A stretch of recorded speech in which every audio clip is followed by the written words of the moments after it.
Memphis' criticism is about how texts use literary models in the composition of famous models that are well known in your culture, and then use that as a template. The Phaeacians in the Odyssey, it mentions that they often threatened by the Cyclopes. And so you have here Odysseus battling with one of the Cyclops who represent this foreign threat.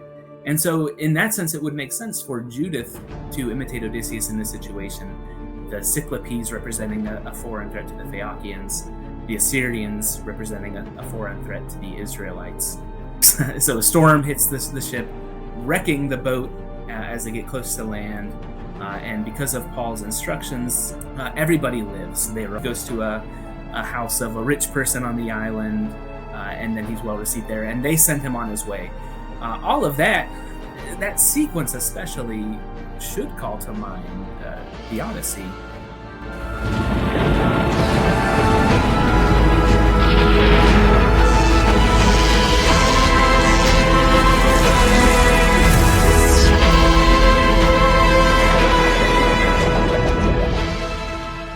We are MythVision. Welcome back to MythVision Podcast. I'm your host, Derek Lambert. Ladies and gentlemen, we're talking about mimetic connections today. How does mimesis work, and is it operating in the New Testament outside of Jewish literature, the Bible? And today I have Dr. Michael Kochenosh. Welcome back to MythVision, my friend. Thank you very much. Thank you. Just for the sake of our audience, because we've only done one video before in the past, tell us your expertise, credentials, school, etc., and what we're going to talk about. Yeah, thank you. So I did my PhD at Claremont with Dennis McDonald as my dissertation director. And I did a postdoc in China, and I'm actually just about to start, as of recording in a couple of weeks, I'll be going out to the Netherlands to start a postdoc at Radboud University, where I'll be working on the Book of Acts and its use of literary models for a particular purpose. But yeah, so my research focuses on early Christian and early Jewish narratives, primarily situating them in the ancient Mediterranean world, trying to read them as products of the ancient Mediterranean world, along with other writings. So treating them the way you would treat any writing from the ancient Mediterranean world, that is, not closing them off from Greek and Roman literature or cultures, but to all of that, including the Jewish scriptures, but also others. So today we're going to be dealing with these literary models and going into Acts, I believe, specifically, but we're going to be talking about other things as well, Luke, Acts, etc. Go ahead, take us into what you wanted to present today, and I hope everybody in the audience knows to go down in the description. You guys can check out the links there, and let us know what you think of this episode when it's done. So, yeah, so I'm sure a lot of your viewers, listeners are familiar with Dennis McDonald's mimesis criticism, but we'll talk about it a little bit just in general terms for those who may not be as familiar. The way I talk about is mimesis criticism is about how texts use literary models in the composition of their texts. What you want to do is you want to write a story about something, and you, with certain themes, certain topics. One way to go about that, especially in Antiquity, is to look to models, famous models that are well known in your culture, that are about those themes, about those topics, and then use that as a template of sorts. And you could do that either for the macro structure of the narrative you want to write, or for the microstructure of a smaller episode or a series of episodes, or even just for how you characterize people within your narrative. You can use examples from literature as a way to do that. And so the way I think about it is sort of a reverse engineer, right? So if you want to write a story about a topic, you look for something that a story that features that topic, and you use that as a template. So when you want to make it known to your readers that you're doing this, you would often not only follow the structure and characterizations. You would sometimes leave non sequiturs within your story, things that don't make sense and on a plain reading, and that can prompt the readers to think, what is going on? Why did the narrative do this? And hopefully you've left enough clues that can guide them to where you do that. Dennis often talks about proper names that are odd, or even if they're not odd, they can still signal toward what model is being invoked. But all this, you don't even need to want your audience to know that you're doing it, or you could want just like a subset of your audience to recognize it, such that it gives pleasure to readers who recognize what you're doing, but not everybody needs to recognize what you're doing in order to appreciate your story. So one of the things that you mentioned about this is what I fell in love with when Dennis started talking about literary models and how they would use a common theme or story that had some serious roots in the culture in particular that they're writing in. It's not like they're using a Chinese story, let's say, over here in Rome. It's relevant that you would think, okay, hold on, they learned Greek, they know Homer, they know the Hebrew Bible, they believe in prophecy from the Bible. There's both and this shows Hellenism. But it also makes me think that if they're doing this should lower our confidence in like how much of this is actually historical, but not so much so that we end up necessarily saying, oh, it's complete fiction. There's no root to this, blah, blah, blah. Because there needs to be verisimilitude as well to history. So I just thought about that along the way, is like, okay, if I'm going to write a story, I'm going to make it relevant with real people, places, and things today. Even if I fictionalize them in some degree, there's still historical, verisimilitude in some way. Yeah. So it depends. And it to some extent, it's really what I talk about in my research has I would say little bearing on the historicity of what is behind the text, if anything. So if you were to tell a story about a certain theme, so I'm speaking very broadly, and we'll get into specifics with the examples, so it'll be more clear later, maybe. Let's say you want to tell a story about Jesus that plays on a particular theme, and you know of a famous story by Euripides or by Homer or in the Jewish scriptures that presents that theme in a way that your audience will know and be familiar with and appreciate. It would make sense to model your presentation of Jesus using those models, right? But it doesn't tell a modern reader, especially, anything about well, did that thing actually happen?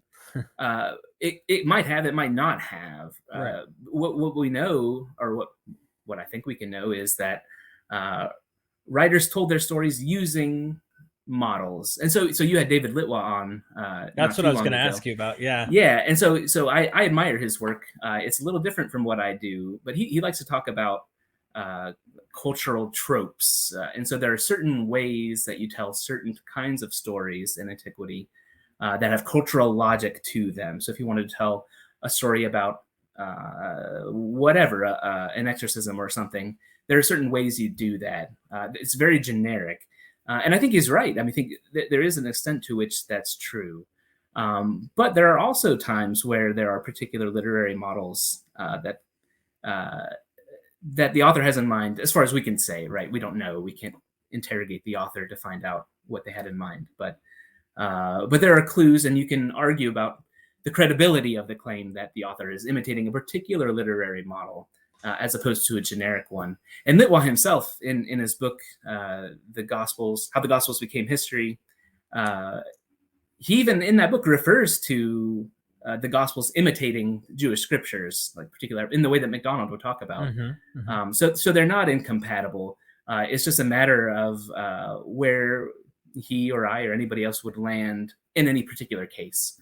So I think he's right that there are sort of cultural scripts for telling stories, but there are also particular scripts. And he would say, I think, based on what I've read, that a lot of times they do have the basis in Homer or Euripides or some famous work of Greek literature, but that they're so often imitated that they become culturally diffuse and lose any meaningful connection to Homer or Euripides or so on.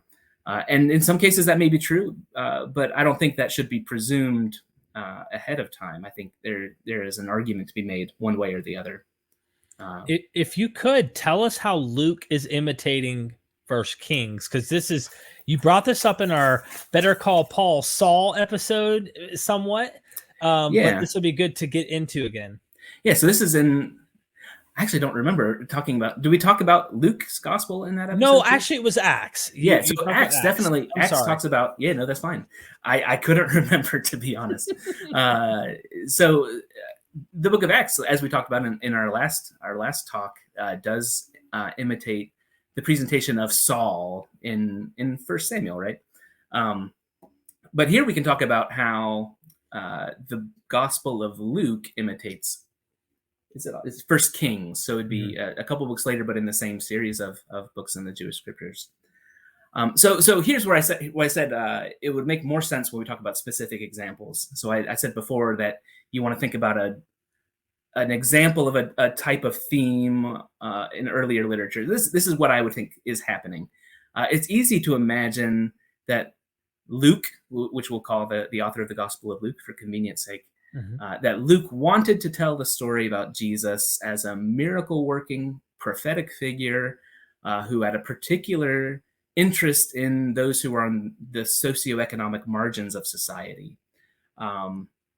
I think that's a fair conclusion to draw based on a reading of Luke without any knowledge of literary models or anything like that. And if that's the case, Luke had a ready model at hand, the prophet Elijah, who was a miracle-working prophet who evinced a care for socioeconomically marginalized people. And when we get to Luke 7, we have a story about Jesus healing a widow's only son that very clearly imitates 1 Kings 17, where Jesus raises a widow's son from the dead. If I were to estimate off the top of my head, I would say this is probably one of the surest examples of literary imitation in the New Testament. Maybe one of the least controversial, the least contested examples that you could find. So what you have is Jesus comes to the town. He gets to the gate of the town and sees he sees a funeral procession for a widow's only son who has died. And he comes and then he raises him back from the dead. And the text says he gave him to his mother. And then those who see that say that a great prophet has risen among us. And so this is an excellent example of Dennis MacDonald's criteria, if your listeners are familiar with that. So access, analogy, density, order, distinctiveness, and then interpretability. In density, order, these are very clearly met because in 1 Kings 17 you have Elijah coming to a town. He meets a widow at the gate, but then there's a little episode in between, and then the widow's son dies, and he goes up into the upper room with the dead boy's body, and then commands it to rise from the dead. He does rise back, and he gives him to his mother, and then they recognize that a man of God. So it's structurally very similar and in the same order. You have a distinctive trait because you have a verbatim repetition in both. So in the Septuagint version of 1 Kings, he gave him to his mother is identical to what Luke has. He gave him to his mother. But also the interpretability. You have the question of what is Luke trying to accomplish by doing this? And you have, he wants to present Jesus as a prophetic figure that makes sense to his audience, and doing so, presenting Jesus this way, that is, signals to them that Elijah is in mind as a model. They're familiar with Elijah, and they can interpret Jesus through this framework of Elijah's ministry. Mm. One other important criterion that is met here is accessibility, which there's no question that First Kings was available to a first century, second century audience. But we know for sure that Luke had access to at least the stories, whether or not a manuscript, because in Luke chapter 4, Luke presents Jesus referring to this episode, actually the episode in between Jesus coming to the town and then healing the woman. So in explaining his ministry in Nazareth, Jesus refers to Elijah in this episode, and so it seems very sure that that's what Luke is up to here. So he's not only referencing Elijah in this story, but he's also mimicking and imitating the very place that he's using to reference. In Luke 4, he refers to it. In Luke 7, he imitates it. Yeah, wow. So 3 chapters later, right? It's fascinating. There's your fingerprint. It seems like it, and yeah. you have very mainstream Bible scholars like Luke Timothy Johnson, for instance, stating this very straightforwardly. Like this is obviously what's happening here. So this shouldn't be very the same. They don't do the same with the Greek stuff. So this is why not as much. Yeah. Mm-hmm. It's not like, I don't think it's fairly being, and I get why. You see clear quotations, right? It is written. Right. It is written. But we talked about that with Dennis too, where he points out like it is written. So what? The Aeneid literally entirely mimics and doesn't quote the Homeric, not once. No. So you wouldn't go, well, in Homer chapter 6 verse. Get out of here. I don't even know if they were written that way anyway, Right. Well, and in Virgil's defense, he uses a lot of the same characters. And so that helps. But yeah, Virgil doesn't need to tell his audience what he's doing because it's so clear. Yeah. And Luke it's I get it. Like it's a sort of a degree removed from Virgil. I mean, in one way, at least a degree removed, in that the most obvious reference are Jewish scriptures. And I think that's fair. But Dennis doesn't discount that possibility, to my knowledge. And I certainly deal with the use of Jewish scriptures in early Christian literature. But it doesn't need to end there. Right. Now, what about Acts? You're going to bring up Acts in the Homeric epics. That's a interesting... Yeah. So if that example from Luke's gospel is maybe the most certain example of mimesis in the New Testament, probably, again, off the top of my head, the least contested instance of a New Testament text imitating a classical Greek work of literature, it would be Acts 27 and 28. And so Dennis MacDonald has the definitive article on this from 1999 called "The Shipwrecks of Odysseus and Paul in New Testament Studies." And so what happens here is Paul is on his way to Rome. He's in Roman custody. He's going to go stand before Caesar, but he experiences choppy waters. So a storm hits the ship, and they end up wrecking the boat as they get close to land. And because of Paul's instructions, everybody lives. They ride the planks to the shore, and they're met, Maltese people, mistake Paul for a god, but then realize he's not a god. But then he goes to a house of a rich person on the island, and then he's well received there, and they send him on his way. All of that sequence especially should call to mind the Odyssey. And as MacDonald presents it, it's both in Odyssey 5 and Odyssey 12. So those are the shipwrecks. First in Odyssey 5, where he arrives at the shore of the Phaeacians, and then that's where he tells his story with a long first-person narration. And Odyssey 12 is where he previously, sold in flashback, lands at shipwrecks on the island of Calypso, and that's where all of his shipmates die. But so you get all of this that is structurally similar. The Phaeacians they're very rich. They receive Odysseus and then send him on his way, just like the Maltese people send Paul on his way. But really what clinches it is the language that Luke uses. And so it's where he runs, where Luke says they ran the boat ashore. The word used is Homeric Greek, And so even as conservative a scholar as F.F. Bruce, some viewers might be familiar, very conservative, Oh yeah. says this is unmistakably Homeric. And so, and he wouldn't go so far as to say the whole episode is structured after the Odyssey, but it's clearly a reference to the Odyssey. Wow, I love this stuff. I really do.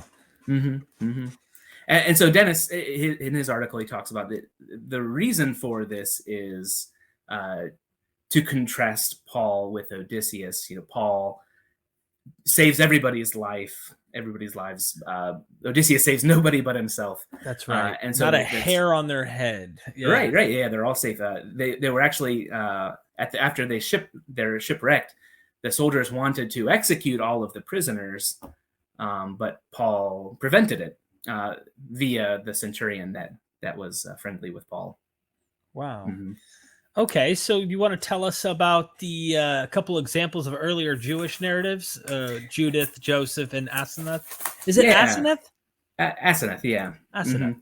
Yeah, so I wanted to talk about these because I think there's often at least an unstated assumption that when we talk about this in early Christian narratives, whether Luke or Acts or Mark or something from the 2nd or 3rd century in Christian literature, that this is sort of new for Jewish types of writings, but that doesn't seem to be the case.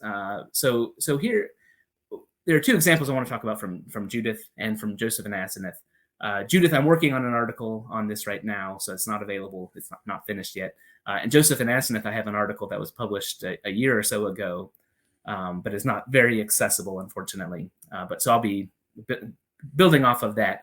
But in both of these cases, both written in Greek, probably, both written around the year 100 BCE, so well before the time of Christ, before the New Testament writings. We have examples of Jewish novelistic writings that imitate Jewish scriptures in what are fairly certain ways, but they're also imitating classical Greek literature and or Greek mythology as a part of telling their stories. So Judith, I'll give a little background of what Judith is about. This is an entirely fictional narrative. I don't think there's nobody contesting that. It gives away its fictionality very blatantly. It says it's about an attack by the Assyrian army led by King Nebuchadnezzar, who readers would know is a Babylonian. Right. So right off the bat, you understand this is, it's either really bad history or it's just absurd non-history. It's a fictive story, and then that is what it is. So the first 7 chapters are about Nebuchadnezzar's armies led by Holofernes, a general, and they're taking over town after town, and they get close to Israel, and that's where the tension is. So around chapter 8, you're introduced to Judith. She is a widow, but she's going to take matters into her own hands. So the way that Bethulia is situated is between the army and Jerusalem. But also the narrative describes it as the path to it being a very narrow path, which is geographically, we don't know where that would be. Right. Bethulia is not attested as an actual place, to my knowledge. And certainly the geography in the area around Jerusalem doesn't lend itself to this description. And so what that seems to be is a reference to the Battle of Thermopylae, where the Greeks, and especially the Spartan army, hold off the Persian invaders, who greatly outnumber them at a narrow pass, Thermopylae, and resist their invasion. So that's in itself is a way of referring to a well-known Greek story from Herodotus, primarily from our records, to explain this situation, to give readers context for how to think about this situation. Like, this is as dire for the Israelites as it was for the Greeks as the Persians invaded. Wow. So what Judith does, so they're in trouble. Judith devises a scheme where she beautifies herself and then sneaks into the camp of the Assyrians under the guise of being somebody surrendering. which is itself a trope that you see in Herodotus and elsewhere. But she's beautiful, and Holofernes wants to sleep with her, and eventually she's alone with him in his tent. He drinks wine. He drinks more wine than he's ever had before, I think the text says. But then he passes out, and Judith takes his sword and cuts off his head, and then takes the head in her sack and goes back and displays it in Bethulia. And when they see his dead body, the Assyrians panic and retreat, and the Israelites go after them. But one of the models, so we've talked about thermopylae already, but one of the models from Jewish scriptures that informs this, there are a ton actually. I've been really impressed with how rich this is intertextually. But the one I want to talk about is David and Goliath.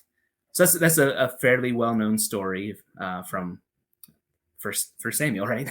I think so, yeah. So once again, back there, where the Israelites are threatened by the Philistines, and you have this giant Goliath who demands a combat of champions, and David steps up and slings, the stone at him, and then takes Goliath's swords and cuts off his head.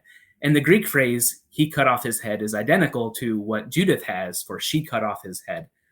So it's generic enough that in and of itself, it's not really noteworthy, but in the context of all the other contextual similarities, it's fairly obvious that Judith is using the David and Goliath story as a way to think about Judith and threats from foreign armies, and so that's the interpretability. Is David and Goliath is a famous story about resisting foreign invasion and foreign influence.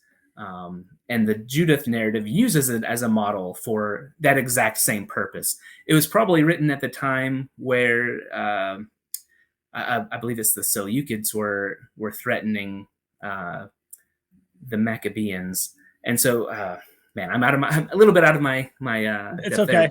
I didn't review it ahead of time, unfortunately.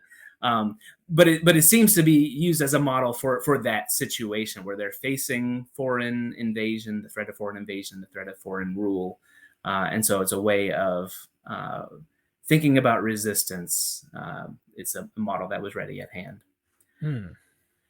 So the other example is from Joseph and Asinith, which is, again, entirely fictional, but based on the life of Joseph in the book of Genesis.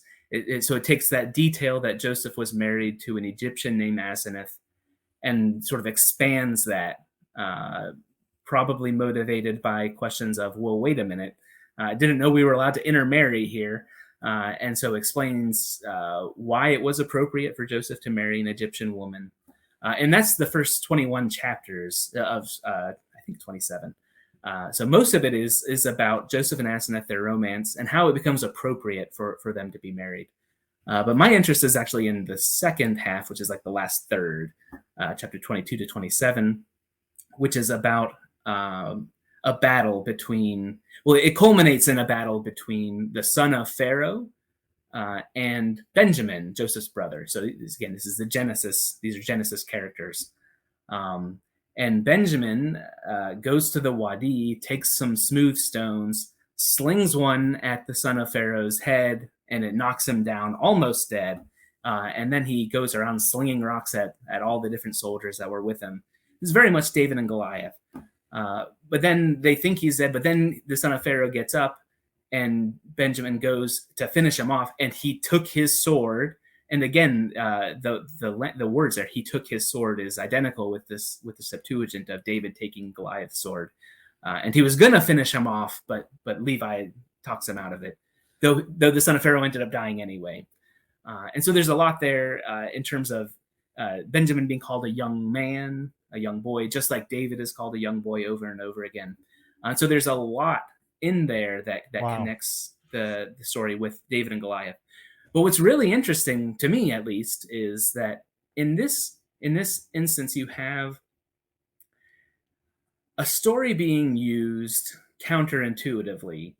So Judith uses it in the way that you'd expect, as a story reinforcing these boundaries between Israelites and others, between Jews and non-Jews.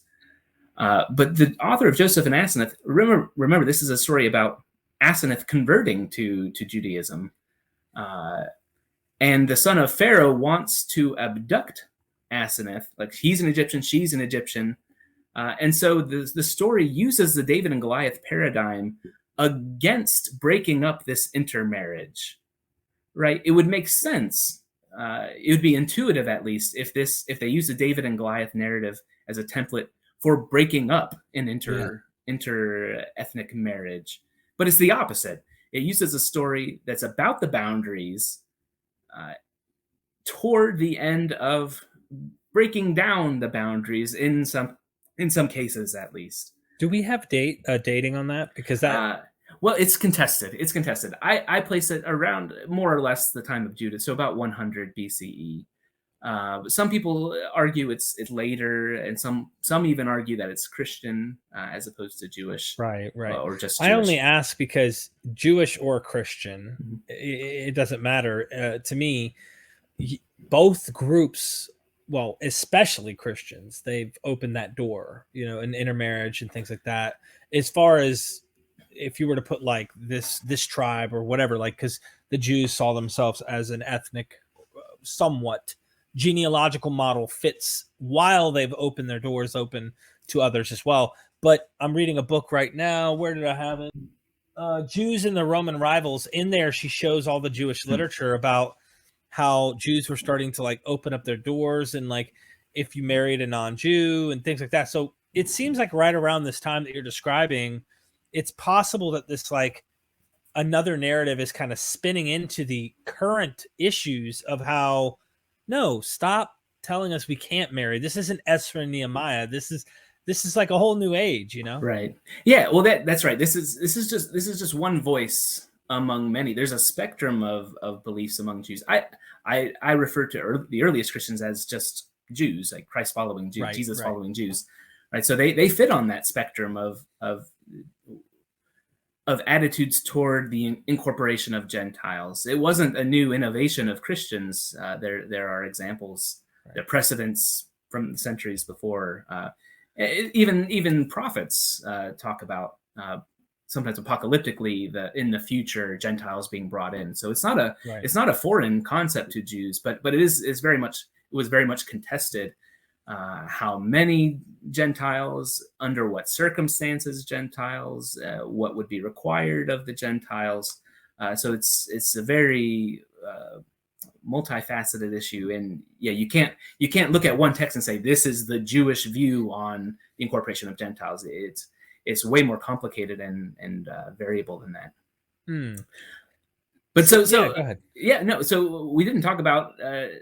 We talked about thermopylae with Judith, but there are others we could talk about as well. So what I'm working on in the article is looking at the possibility that Judith, when she beheads Holofernes, is imitating to a certain extent, or at least evoking the world of the Odyssey. So one of the most famous episodes from the Odyssey is his time with Polyphemus, the Cyclops. So he and his companions get stuck in the cave with the big Cyclops who rolls the door shut with his boulder. So they're stuck. They can't move the boulder, and he starts eating them. So in order to get out, Odysseus gives him this wine he had received from a god and gets him drunk. And then they fashion a stake and drive it into his eye. And then he moves the boulder. And Odysseus and his men hide underneath the sheep and escape, because he's feeling the sheep he's blinded. He's feeling the tops of the sheep, but they're hanging on underneath to get out. And so the resonance of that with the Judith episode is not only the drunkenness precipitating the attack, but there are also sheepskins mentioned lying on the floor of the room.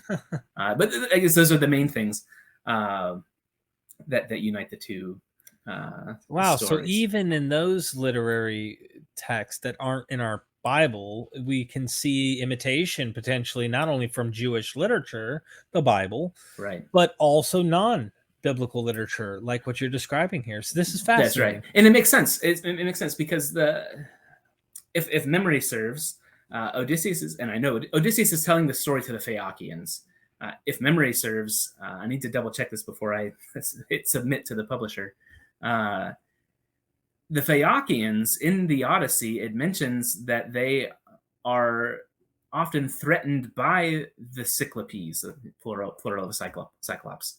And so you have here Odysseus battling with one of the Cyclops, one of the Cyclopes, who represent this foreign threat.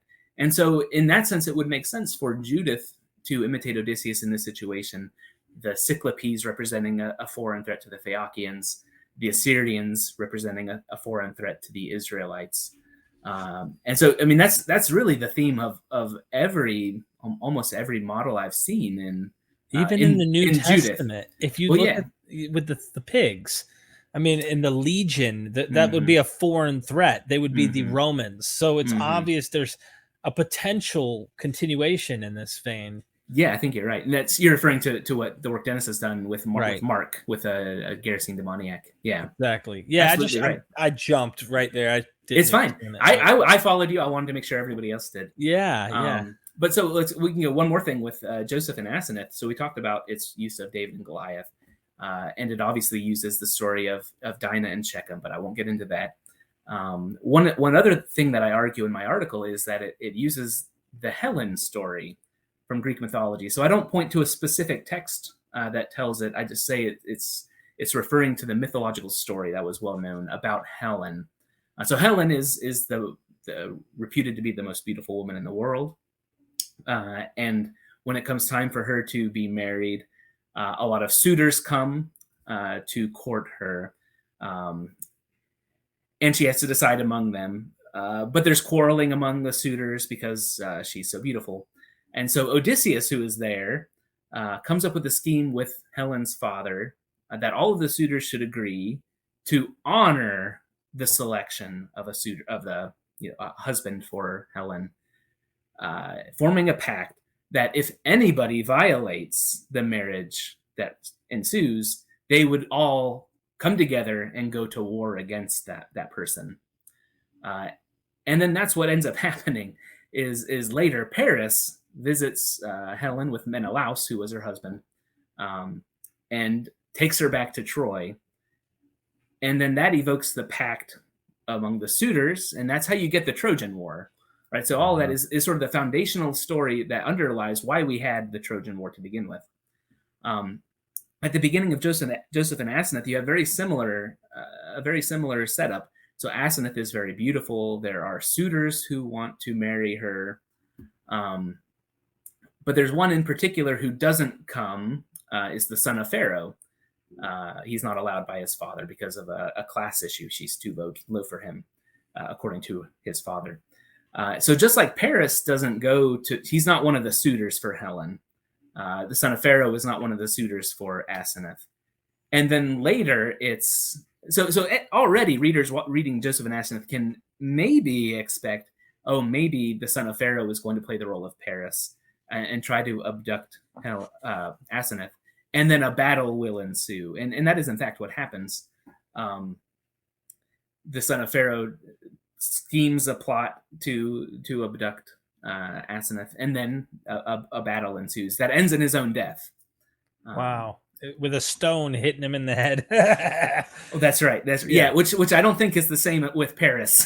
But, right. It shows it's interwoven. Yeah, exactly. Eclectic mimetism, like you talk about, or some form of eclectic literary. What do you call this? Pretty much mimetism, but there's also imitation. So it could be either one. Let me ask you this: as we're exiting out of this interview, I really hope people get interested and want to dig deeper into these models that you're describing. What do you hope to change? Like, what are your goals with this? I don't know that I have an agenda beyond. I just find it really interesting and compelling. Right? I think it's just a lot of fun. Like, I don't know what other scholars do, what motivates them to write what they write.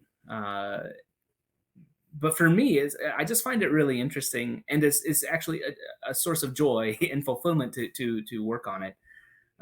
So I'll take the bait though.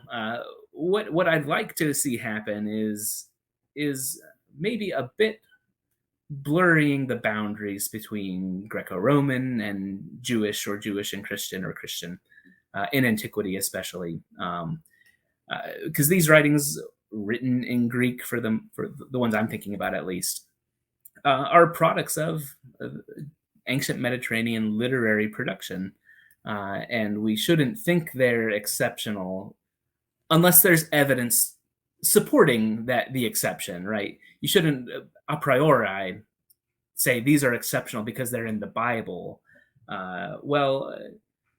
Support that with a justification of some kind, and I think there isn't in this case. So a lot of Christian narratives, Jewish narratives, they're exceptional in that they imitate the Jewish scriptures. Sure, you're not going to find a Greek writer doing that, with the maybe exception of Lucian, who may do that in the 2nd century, but that's contested. Generally not. So that's an exception. Like, it's Jewish and Christian writers imitating the Jewish, but they're also imitating and referring to Greek mythology and classical Greek literary models. It's not crazy. Like the book I've been reading, I mentioned with Cattell, she's talking about a totally different thing. She's talking about laws. And when you start looking at the Tosefta and the Mishnah and the Talmud and all these, you see laws that the Jews have that sometimes actually go against the biblical law, but Jews take a position because during their time in pagan Rome and then Christian Rome had influence. So usually the influence is by the bigger dog. Usually. I'm not going to say, like you said, Lucian, who knows? Maybe he's catching on, but... Well, he was in Samaria, so the Christians would have been his neighbors. So that makes sense. He talks about Christians, so he knows that they exist, at least. Yes, I just want people to, like, think about that. No, that's a good point. I just want them to think about, like, why didn't they copy the Jews? That's a one-way street. It's kind of like you have a much... the major impact was from the people ruling. The people who were, and I'm not saying that they didn't have any impact. It didn't go both ways either. It could have. Yeah, not as much. Right, they're all writing in Greek for the most part. The writings we're talking about are written in Greek. They're not in Hebrew, and so already you're adopting the language of the imperial power. So it's reasonable to look to see how far that goes, and not to ahead of time, foreclose the possibility of influence of Homer. Right, everything needs to be made by an argument. You shouldn't just accept it. But good point. Arguments can be made. Yeah. So your academia page is where people can go and check out some of your articles. Are you writing a book, or? Once so in a few weeks I'll land in the Netherlands, and so that's for a fellowship that I applied for that entails writing a book. So I'm going to do the best I can to write it. So that'll be on. It's a book I've been sort of dancing around the last few years, but we'll actually now sit down and work on it. So it's actually relevant to what we talked about. It's going to be about Gentile incorporation in the Book of Acts, and the way the Book of Acts uses literary models in different ways in relation to that theme. So as a way to explain it, why this is acceptable. And then as a way to sort of polemicize against opposition, so to stigmatize opponents of it within the narrative, and then to further justify those who are proclaiming the correctness of incorporating Gentiles. I can't wait to read that. I have a shtick right now for how that happened in history. In reality, which these texts are, like I said, verisimilitude. There is some reality here, whether you accept that this is actually history written here. The reality is somehow the incorporation of Gentiles and what we like to call proselyting into the Christian faith. Some people don't call it conversion, Paula Frederickson, other people, etc. It's just an interesting thing to consider, but there's some truth to this. And is this a narrative, a story, kind of trying to paint that picture in a fantastic way for people to go, whoa, okay, yeah, they do belong. And you know what? They're the ones who rejected what they were supposed to have, or there's a lot of interesting things. Pervo's commentary on Acts comes to mind. At the end, he says something like, Paul was once a Jew. Like it goes so far in Acts that it's almost like Paul's starting to kind of like distance himself in according to the Acts author. You know what I mean? He's kind of painting. Not saying that Paul did himself, but you know, right. Yeah, I'm not sure I would go with Pervo on that, but yeah, no, it's interesting, and I do think there is obviously an amount of persuasion involved in these narratives. So it's speaking to a sensibility that already exists, but sometimes presenting things in a way that may work to persuade others of that sensibility. Are you going to be publishing under? Do you know if you're going to be using Dennis's new publishing company to? Oh, that I don't know. I am on the advisory board. Yeah, but I haven't gotten a lot of details about that yet. Keep me in the loop, my friend. Yeah. Thank you. Any final words to our audience? No. Everybody be safe. Be safe, ladies and gentlemen. Check out the description. Go check out his article, Better Call Paul Saul. Wonderful, wonderful arguments he made.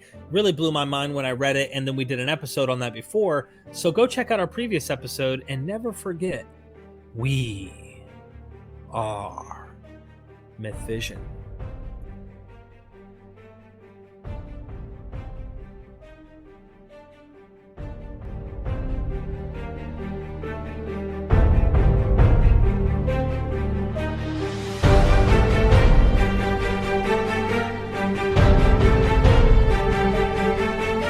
Ladies and gentlemen, join MythVision's Patreon not only to support us, but there are 72 videos that I did with Dr. Dennis R. McDonald and Richard Carrier, all on the Patreon, early access. You guys can ask personal questions when I go to interview these scholars, and you're helping MythVision grow.